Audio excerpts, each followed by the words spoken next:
دو باتیں ہو سکتی نا کہ میں شیر خدا کا پتر ہوں، میں تمہیں بتاتا ہوں وضو کیسے کرنا ہے، اور اہل بیت کا ادب ویسے بھی فرض ہے، واجبات دین میں۔ وضو ٹھیک نہیں کیا تو شہزادے اب ایک دوسرے سے مشورہ کرنے لگے کہ بابا جی کو بتانا ہے وضو کیسے کرنا چاہیے، تو کیسے بتائیں؟ ہمارے ہاں اللہ خیر کرے، خدا خیر کرے، کسی کو پتہ چل نہ جائے مسئلے کا۔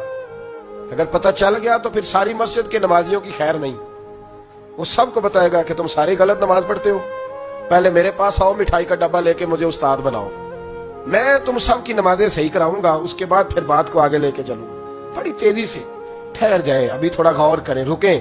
تبلیغ کا ایک انداز ہے، ادعو الی سبیل ربک بالحکمہ، جب کسی کو رب کی طرف بلانا ہے تو ذرا دانائی کے ساتھ بلانا ہے، حکمت کے ساتھ بلانا ہے۔ حسنین کریمین بیٹھے، اب دونوں بھائی آپس میں عمریں کتنی ہیں؟ 7.5 سال 8.5 سال، مشاورت ہو رہی ہے کیسے بابا جی کو بتانا ہے۔ اب بات طے ہو گئی، آنکھوں میں طریقہ وضع کر لیا، تو حضرت امام حسن فرمانے لگے بابا جی ماشاءاللہ آپ کو وضو کرتے دیکھا ہے، ذرا ہم دو بھائی بھی وضو کرنے لگے، ذرا دیکھیے گا بھلا کس کا صحیح ہے، یہ ذرا دیکھیے گا وضو۔ تبلیغ کرنے کا بھی تو کوئی طریقہ ہونا چاہیے نا، ذرا دیکھیے گا وضو کس کا وضو ٹھیک ہے، ذرا دیکھیے گا۔ تو بابا جی نے کہا چلو بیٹا دکھاؤ۔ وضو کیا دونوں شہزادوں نے، یہ شہزادے ہیں نا، اور یہ وہ شہزادے ہیں جو قیامت میں جنتی جوانوں کے سردار بنیں گے۔ کیا رنگ ہے، کیا انداز ہے۔ وضو کیا تو جب وضو مکمل ہوا تو بابا جی نے ان کو وضو کر رہے ہیں، وہ تقریر نہیں سنا رہے، وہ شعر نہیں سنا رہے، قریقت والی، انہوں نے وضو کیا، جب وضو مکمل ہو گیا تو بابا جی رو پڑے اور چلنے لگے۔ تو امام حسن فرمانے لگے بابا جی کہاں جا رہے ہو، ذرا رزلٹ کا اعلان تو کر دو۔ تو بابا جی کہنے لگے پتر تم دونوں کا ہی ٹھیک ہے، میرا ہی نہیں ٹھیک تھا، آئندہ سے صحیح کیا کروں گا، مجھے سمجھ آ گئی ہے۔ یہ طریقہ ہے رسول اللہ کے خاندان، یہ نبی کریم کے خاندان کا۔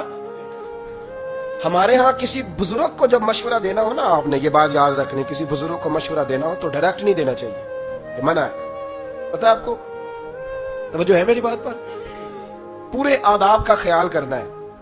یہ بہترین لوگوں کی مثال ہے، حضور نے ان لوگوں کے اخلاق کو بہترین کا، اس کا ایک طریقہ وضع کریں گے آپ ڈائریکٹ مشورہ نہیں کریں گے، اس میں آپ تھوڑا سا سوچیں گے، ٹھہریں گے، غور کریں گے۔